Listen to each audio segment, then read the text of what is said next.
of you never heard the story of the plane crash or the train wreck? First of all, the train wreck. How many of you never heard the train wreck story? May I see your hands? That's quite a few.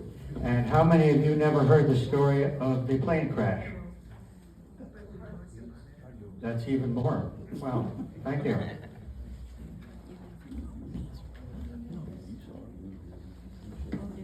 World War I veteran and Emmaus resident, railroad flagman Leroy Deal, age 25, was fatally injured in the Emmaus train wreck of 1925. In 1976, a young reporter for the Emmaus Free Press, Barbara Hieter Edelman, researched and wrote the story about the wreck that we are about to hear. We will also be seeing her father's rare 1925 photos of the wreck that were taken by Emmaus photographer Fred Kluhl. Now here's Barbara. You want me standing by with the laser?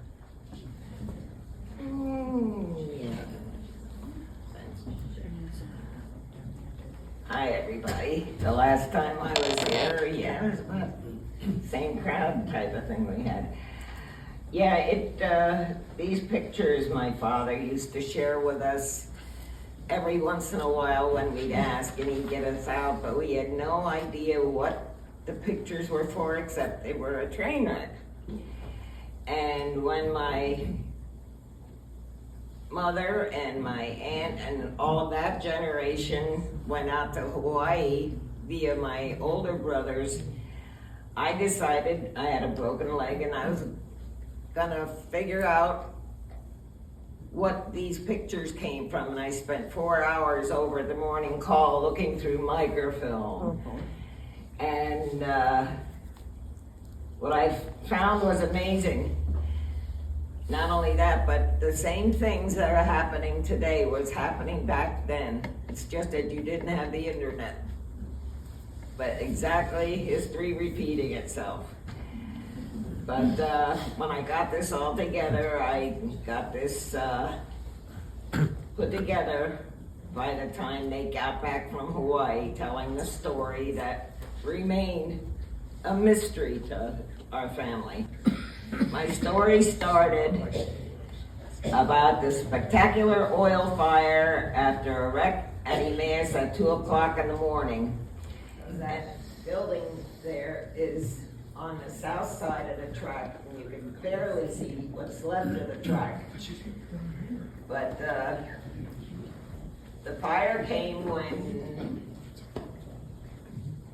a light switch, a signal switch, broke, and it ignited gasoline on the one tanker car, and everything started exploding. By that time, most of the people were up and moving around at 2 a.m., bringing shovels, anything that they could, and they started digging on either side of the tracks to contain the oil and gasoline. Needless, they found out too that one of the boxcars, there were some car bodies on, but some of the boxes, one of the boxcars had a load of dynamite.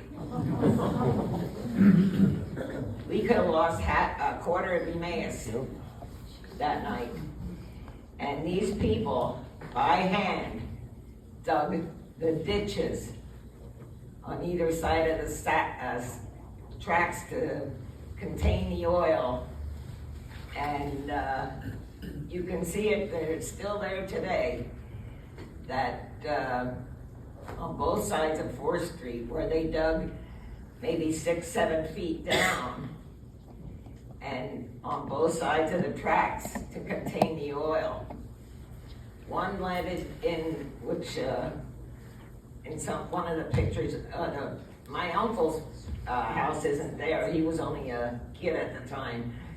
With that one picture, as soon as we find it, I can describe it.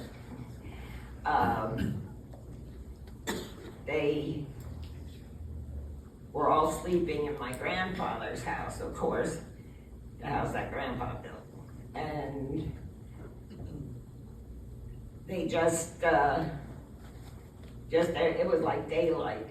They could move everything around, and here it says, what they saw was frightening. It was a freight train of 50 cars from Philadelphia to Allentown, known as the Perkiomen 59, carrying gasoline, refined oil, and boxcars with auto bodies, but worst of all, a boxcar with a load of dynamite.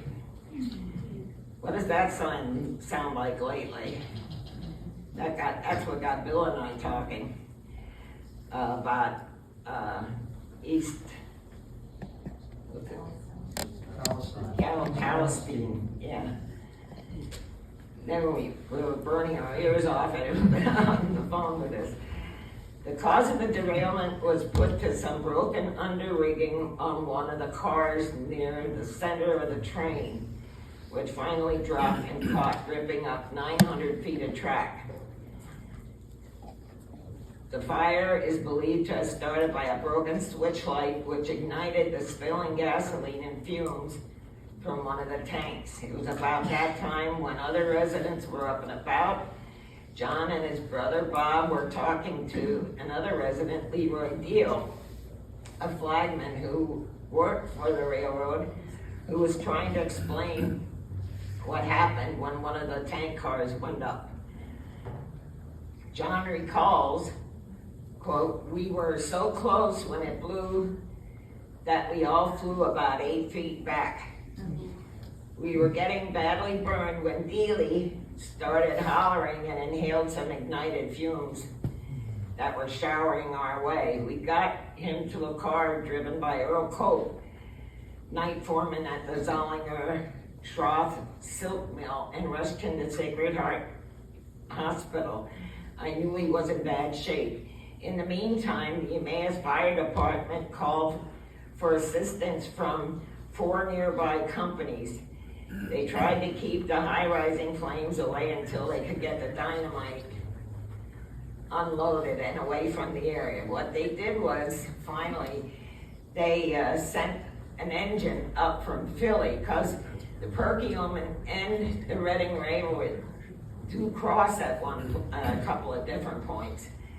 And they backed that engine up and they hooked the boxcar dynamite on and pulled it west to get it out of the way.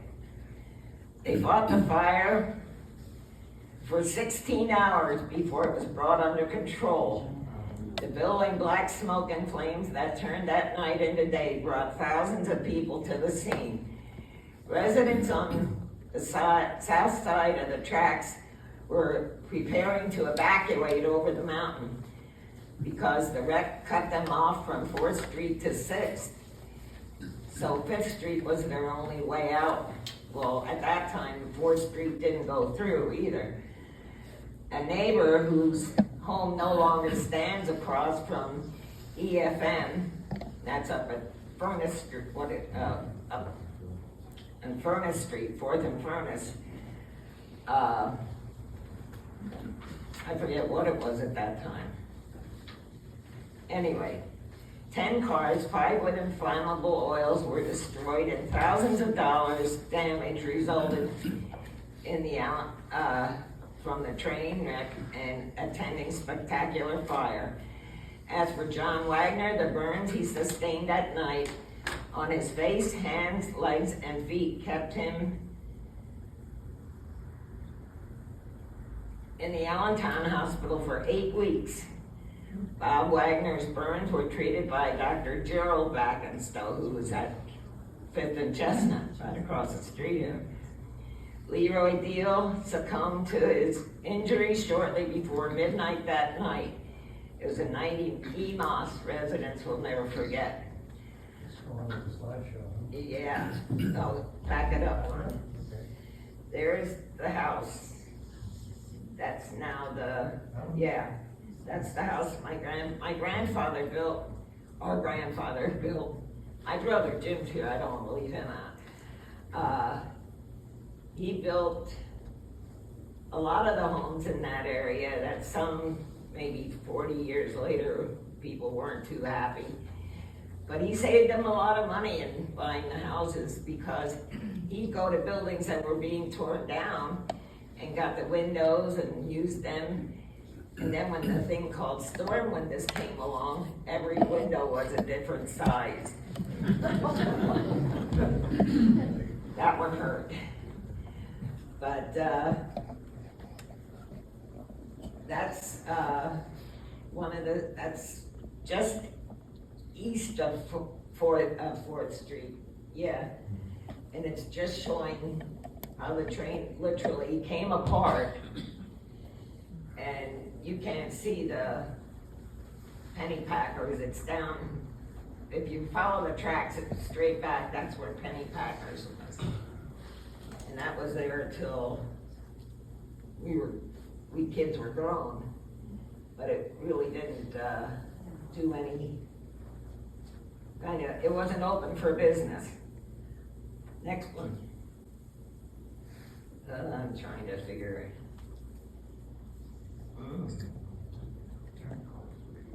Yeah, there were tank cars that were flipped over. That's why they were digging the trenches to keep the oil and gasoline from spreading. Because it started running down the gutters along the side, and in flames too. They kept having to put it out.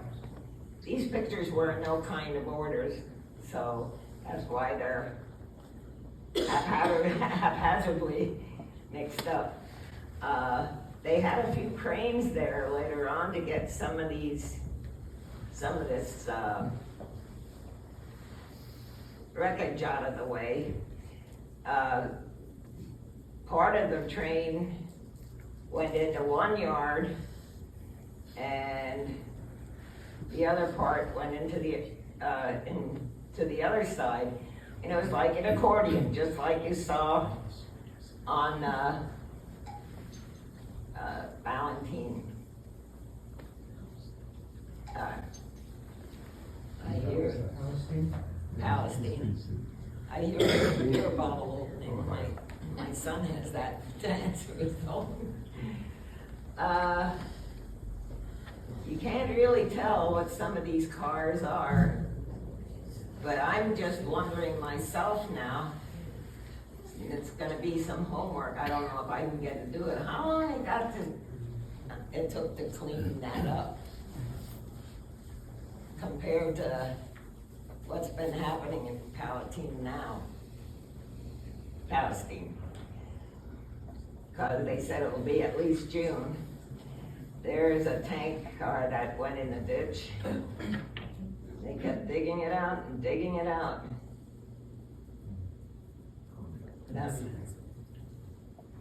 I don't know who's standing there. Lovely outfit. But that's a crane that they used to get the debris off the trucks and get it open as soon as possible. That's facing west also, facing 4th Street. You can see how the black smoke, even during the daytime. Yeah, you can keep going on them.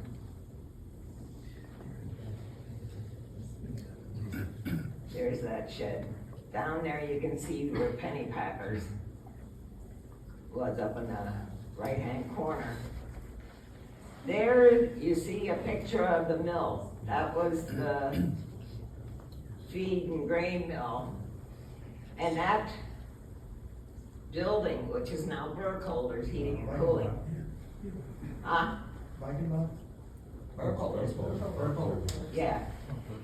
That tower that was on there, we found out later when my brothers and I were sitting on the porch watching thunderstorms that lightning hit it, and it blew the thing apart, the tower that's on top of Burkholder's there. And it later became a coal mill.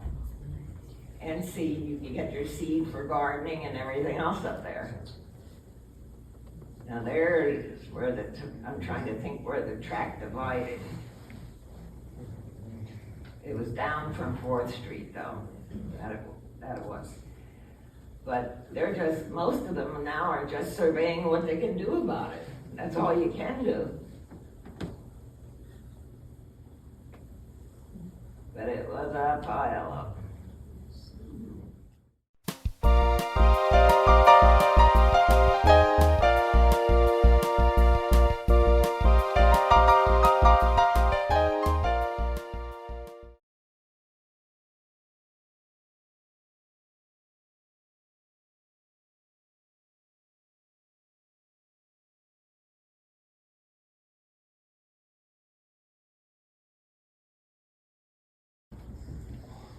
On May 10th, 1935, Carl Jobst, age 26, was fatally injured when he crashed his airplane into the home of Paul Rinker at 41 South 2nd Street.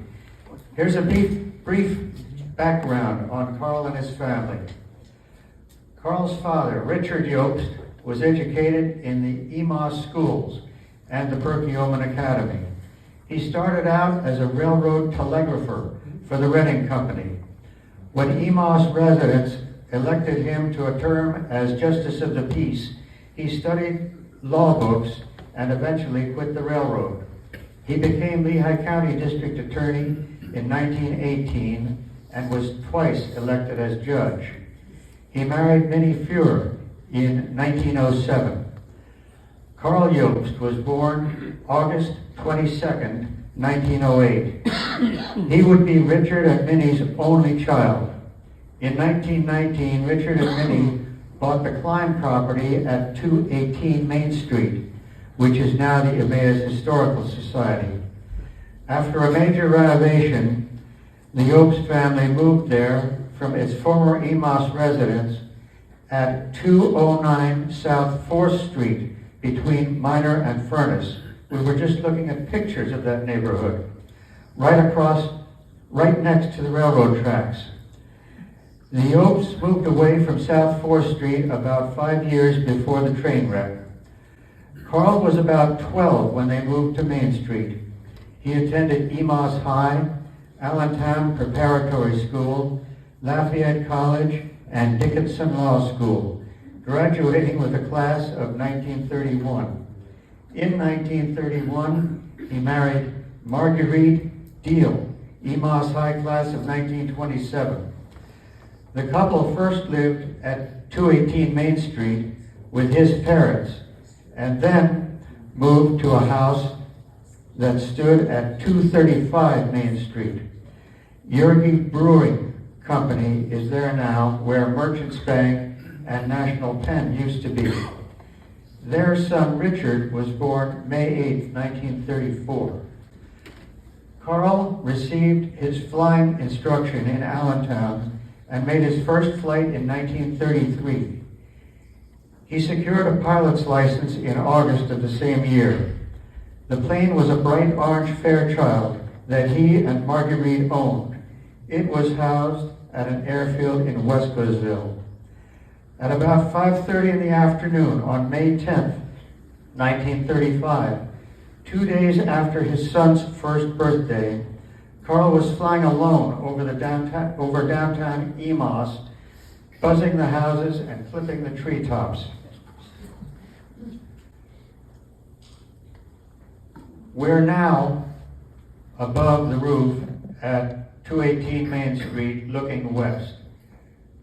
This is exactly where he was flying, east to west on the south side of Main Street.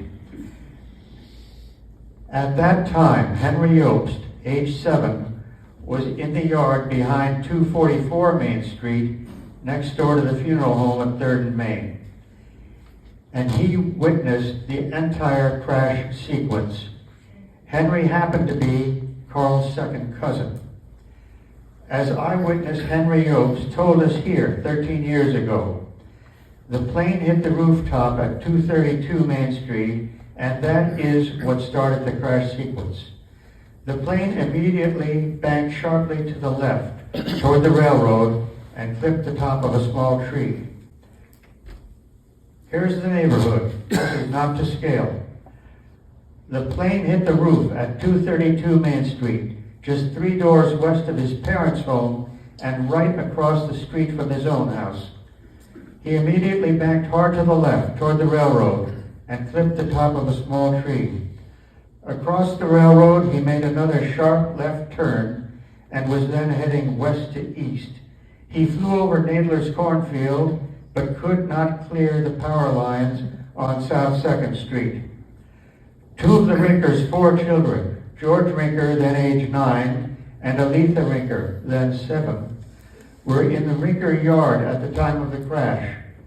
Mr. and Mrs. Rinker were in the kitchen with the other 2 children. That would be Dick and Maddie. Aletha said it looked like the plane was going to crash into the yard next door, but some part of the plane seemed caught on the power line running from the pole on the street to the Rinker house. The plane, guided by the wire, crashed into the front porch and burst into flames.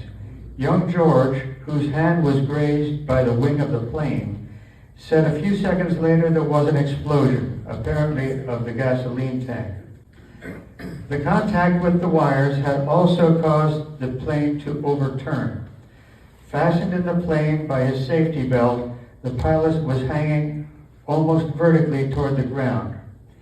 Frank Salpisi, who lived next door and had also been watching the stunt flying, attempted to pull him from the cockpit, but unable to do so, got a garden hose and sprayed water around the imprisoned Yost until he fell to the ground. Gus Hensinger of 57 South 2nd Street, who had been also watching the plane and had rushed to the Rinker yard, pulled Yobst away from the burning plane to the rear of the house. There, water was poured onto his burning flying clothes. The heat was so intense that the coins in his pocket were red hot. Mr. Hensinger said Yobst was conscious and aided in working his way to the back porch. He was taken in the car of Constable Charles Miller and driven to the office of Dr. Gerald Backenstow, 5th and Chestnut Streets, where Dr. M.J. Backenstow, substituting for his son, gave first aid. Carl's friend, attorney Theodore Gardner, accompanied him to the doctor's office. He was then taken in the car back to 2nd and Main, where he was transferred to the Allentown Hospital ambulance. He was taken by ambulance to the Sacred Heart Hospital. Carl Yobst died at 11:55 p.m. at Sacred Heart Hospital. Cause of death: fracture base of skull and inhalation of flames. Contributory: burns on face, hands, arms, and legs. Plane crash. The funeral was held at the home of his parents, 218 Main Street, the following Tuesday. According to the newspaper, close to 250 relatives and close friends, including a delegation of 75 members of the Lehigh County Bar Association, crowded into the home at 218 Main Street, and hundreds more lined the streets in the vicinity to pay their last respects. The simple, impressive service of the Moravian Church was used at the Yobst House, 218 Main Street, by Reverend Keel, who gave an inspiring and comforting sermon on the text, "In my Father's house there are many mansions." He also spoke feelingly of his close association with Mr. Yobst, who was formerly superintendent of the Moravian Sunday School. Reverend J.D. Edwards, pastor of St. Matthew's E.C. Church, offered the prayer. There were selections by the Moravian Trombone Choir and by a mixed quartet of the Moravian Church Choir composed of Mrs. Carlton Rhinesmith, Catherine Kirschman, Roy Yobst, and Arthur Yobst. The high esteem in which the young attorney was held was evidenced by the profusion of floral pieces that lined the walls and filled the large parlor in the beautiful colonial home of the Yosts. The newspaper photo that you see here was taken in the East Room, first floor, southeast corner of what is now the museum. The heating pipes next to the east window are still there when you're visiting the museum. On January 15th, 1936, January 15th, 1936, Marguerite gave birth to their second child, Carol. A complete list of the 80 floral tributes and who they were from is on the front table. Please help yourself if you'd like a copy. Those two young men from Emmaus, Leroy Deal and Carl Yost, are buried at the Moravian Cemetery, Keystone and Ridge, north of Ridge, just 6 rows apart. Leroy was 25 at the time of his accident, and Carl was 26 at the time of his. Each died at Sacred Heart Hospital shortly before midnight on the day of their accident. Both died due to inhalation of flames and severe burns. Both were born on August 22nd. Each was fatally injured about 1½ blocks from home. Those homes were about 1½ blocks apart. I want to add that Marguerite gave birth to their second child, Carol. Carol's son, David Groskop, who is Carl and Marguerite's grandson, is a member of the Emmaus Historical Society, and he's with us tonight. Here's Dave Groskop. That's Carl and Marguerite's grandson. And the Rinkers, we have Barb and Kathy are here. They are young Paul's kids. Paul Rinker was their father, and the home... George. Paul was our grandfather. I'm sorry. George Rinker was your father. Paul was the homeowner, your grandfather. I'm sorry. Barb and Kathy, right here. Put up your hands. And there's probably some Yopes in the audience. I think there's Mary Ellen. Any other Yopes here tonight?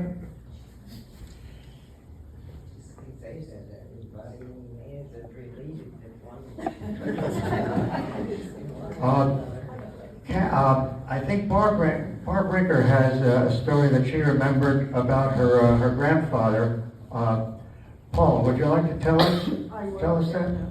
I'll give you the microphone. My dad, George Rinker, was telling us that when the plane crashed and when Bill said that my grandfather was in the kitchen with my grandmother and my 2 aunts, he said it was supper time and he had to have his supper before he went out to see the plane crash. So he wasn't ready to go see it at that time.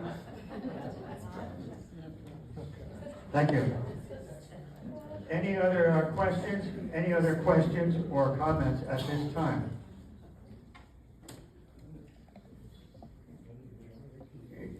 If there are none, St. Patrick's Day tomorrow.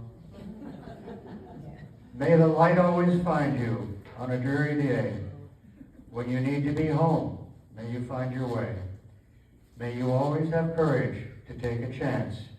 May you never find frogs in your underpants. Thank you all for coming.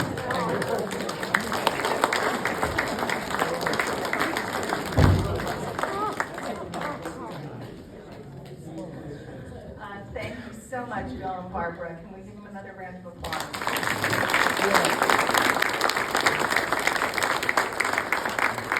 Well, thank you again for for everybody for coming tonight. We've had such a great turnout.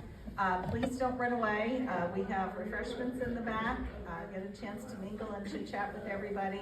Come back and see me if you're interested in any of the programs or anything that I spoke about earlier.